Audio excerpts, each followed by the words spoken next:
Welcome to UN College digital class. Today we are going to discuss about an important chapter, that is linear algebra. In linear algebra we discuss about the vector space. The important chapter of linear algebra is vector space. This vector space belongs to the honor students of a +3 math honors and also the student who are taking G mathematics as a linear algebra. So first of all we discuss about what is vector space. Vector space is a set of vectors. So along with the some binary operations. So here the definition of a vector space is a non-empty set V. So here we have taken a non-empty set V. That means the set contain at least one element because it is non-empty. Non-empty means so it is not empty. The set V contain at least one element. The set V is the set of vectors. So it contain the vectors only with binary operation. The set with binary operations. What is binary? Binary operation means the operation depends upon two. For example, addition. Addition is a binary operation because addition always depends upon two numbers.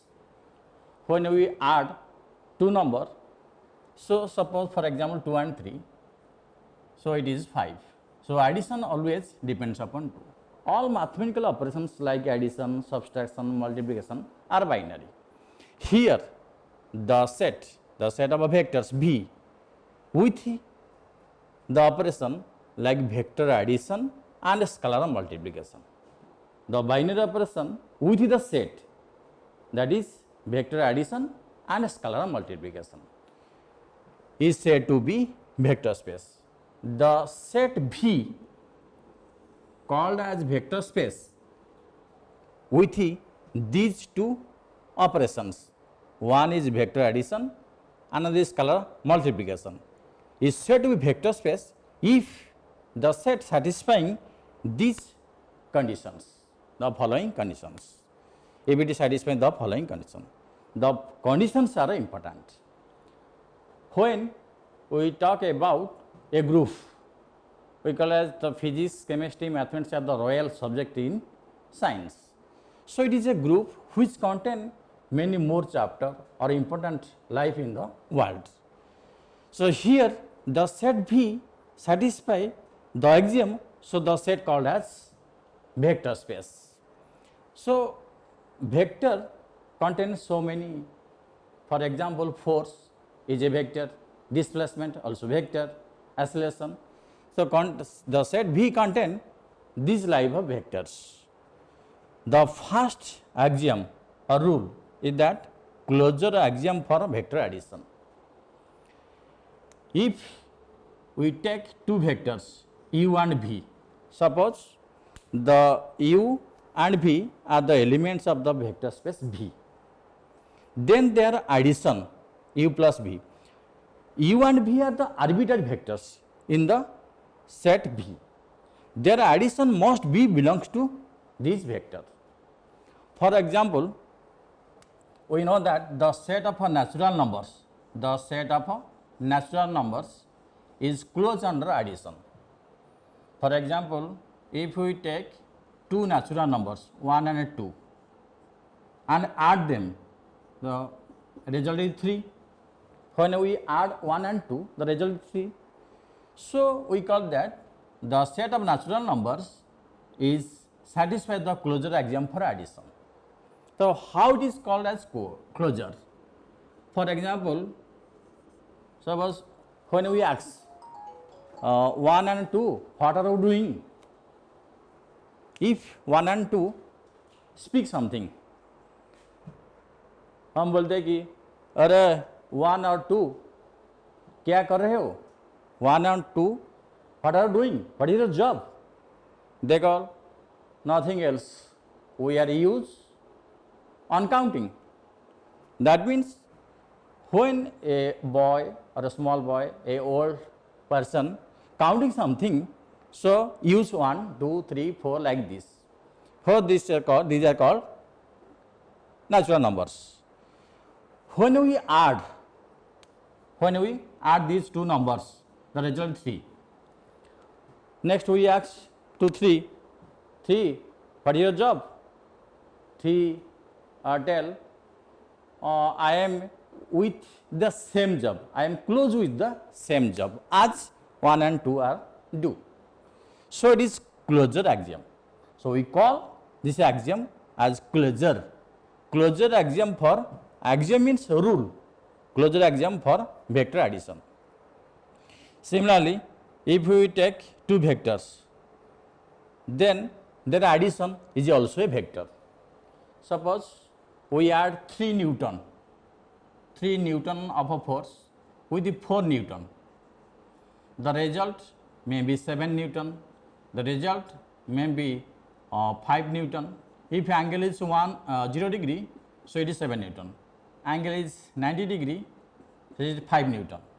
That means after addition, the resultant must be a vector.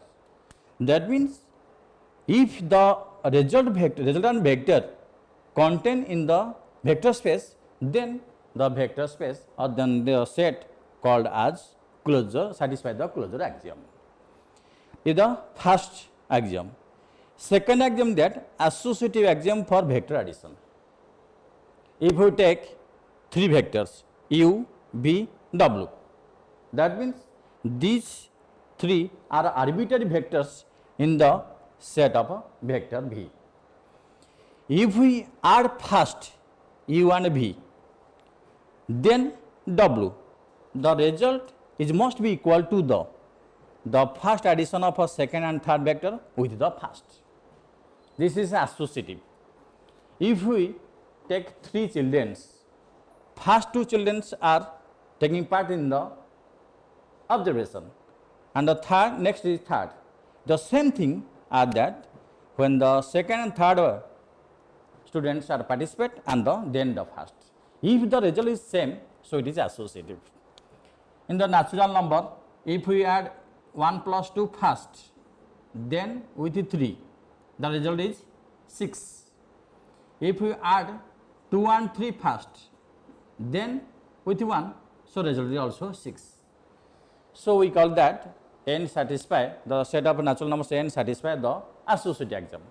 If here the set of vectors v satisfy this axiom, so called as v is associative, called as v is associative. So this is the associative axiom for vector addition. Third one is identity axiom for vector addition. Identity axiom.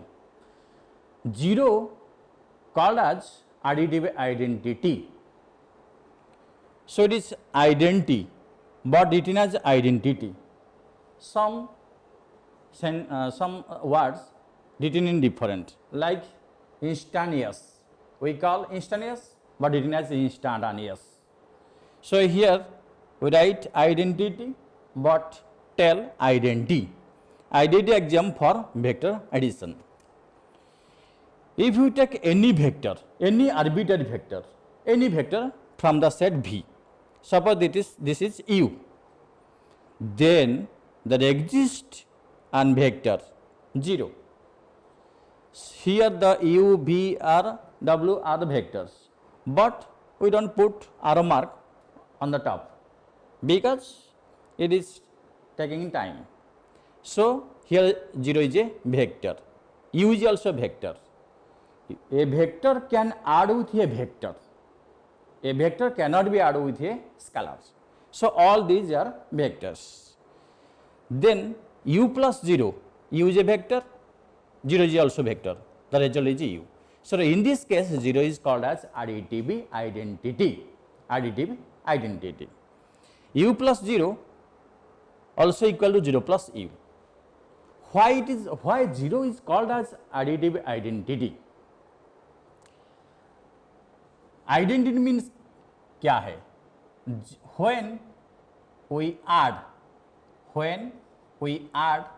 0 with any number, the number 0 does not affect the identity of the number.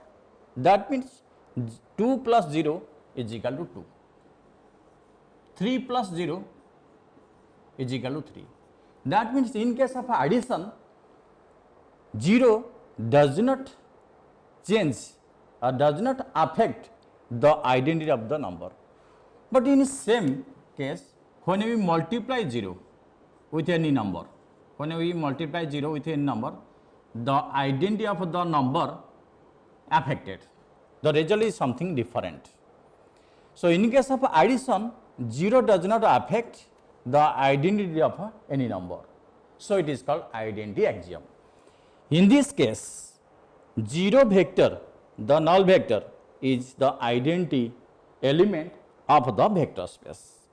So in this case, if the set V, the set of vectors V, satisfy this axiom, this rule, then we call that the vector V is satisfy the identity axiom. So we are discussing what is vector space. The vector space satisfy the closed axiom, we have already discussed, and the associative axiom for addition and identity axiom for addition. These three are under addition. Next, we are going to discuss the inverse axiom for addition.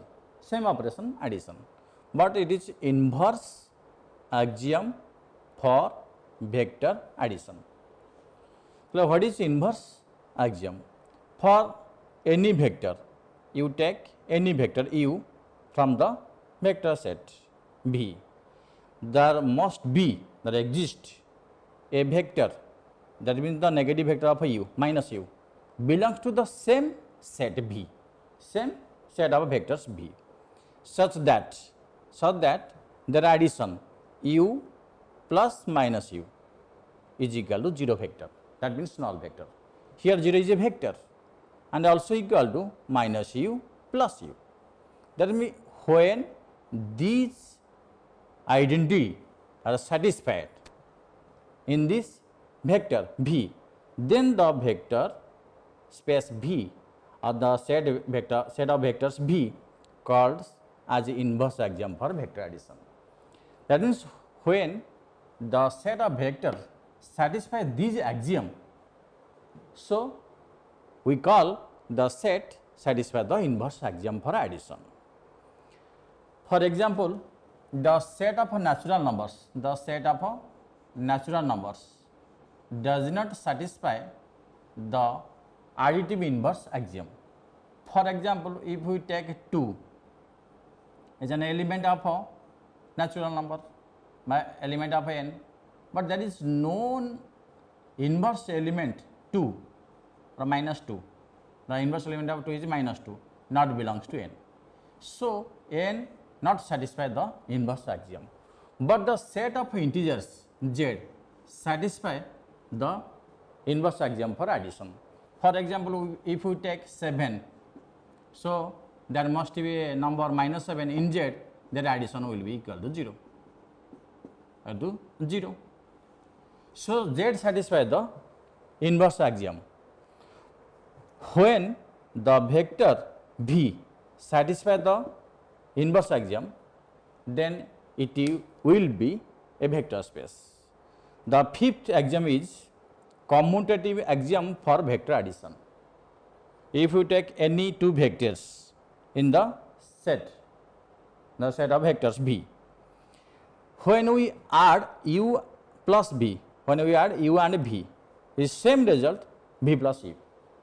That means additive commutative.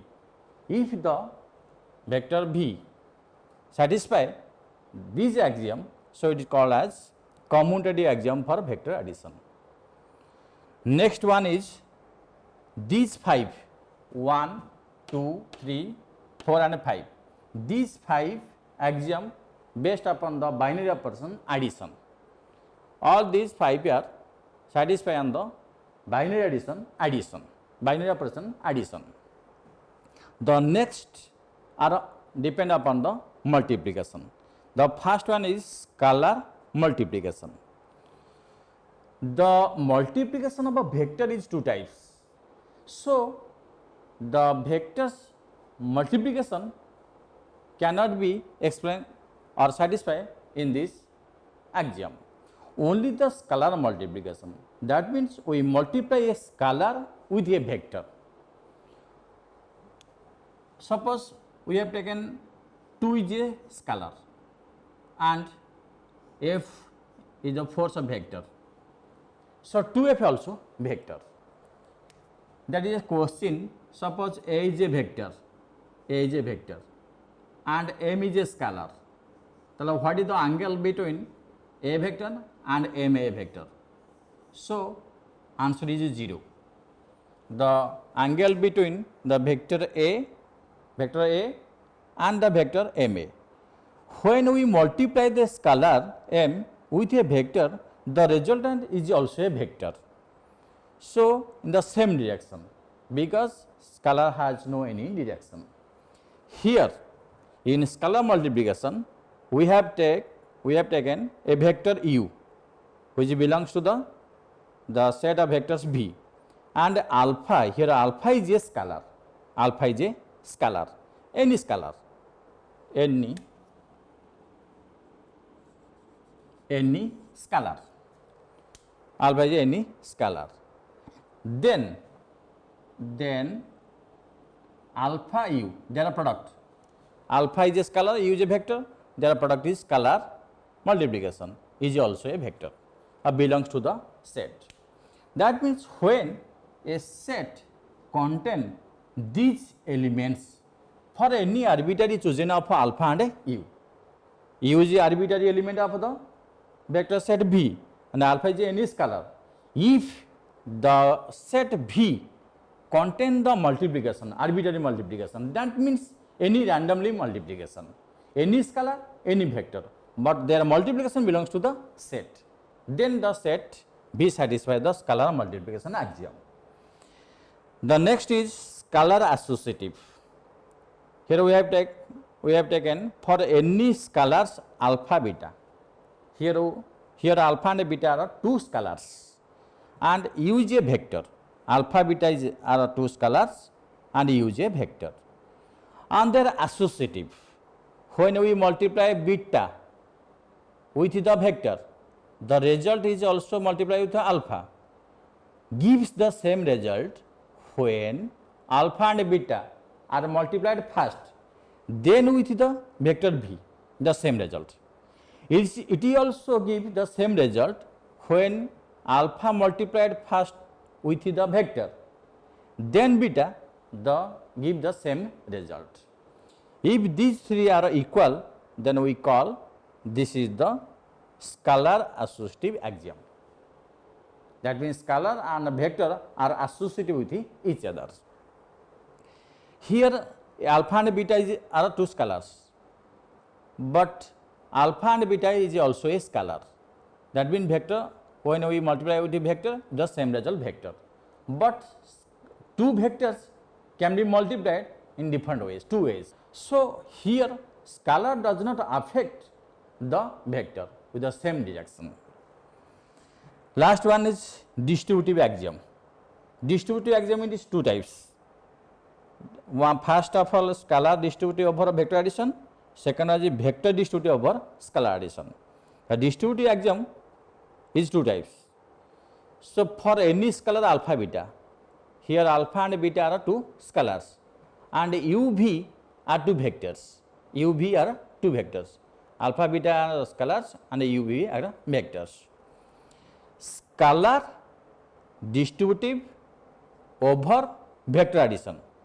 That means the scalar is distributive over addition of vectors, that is alpha whole into u plus b alpha u plus alpha b. This is the scalar alpha distributed over vector addition. The second one is vector distributive over scalar addition. Vector distributive, vector is distributive over scalar addition. That means the scalar addition is alpha plus beta, u is the vector. When alpha plus beta is multiplied with u, the result is alpha u plus beta u. That means u is distributive from the right side. Give the distributive law. So when a vector set of vectors v, this is non-empty set of vectors, and with two operations, we represent the vector space as v addition with scalar multiplication. Then the set v along with the operation vector addition and scalar multiplication simultaneously called as vector space. When the set of vector satisfy all the 8 axioms, that means when the set of vectors satisfy closure axiom for vector addition, associative axiom for vectors, identity axiom for vectors, inverse axiom for vectors, and commutative axiom for vector addition. These 5 are under addition property, addition operation. And the last 3 is scalar multiplication and scalar associative, and third one is distributive axiom. If all the 8 properties are satisfied or axioms are satisfied on the set of vectors v, then the set v called as vector space. Thank you all.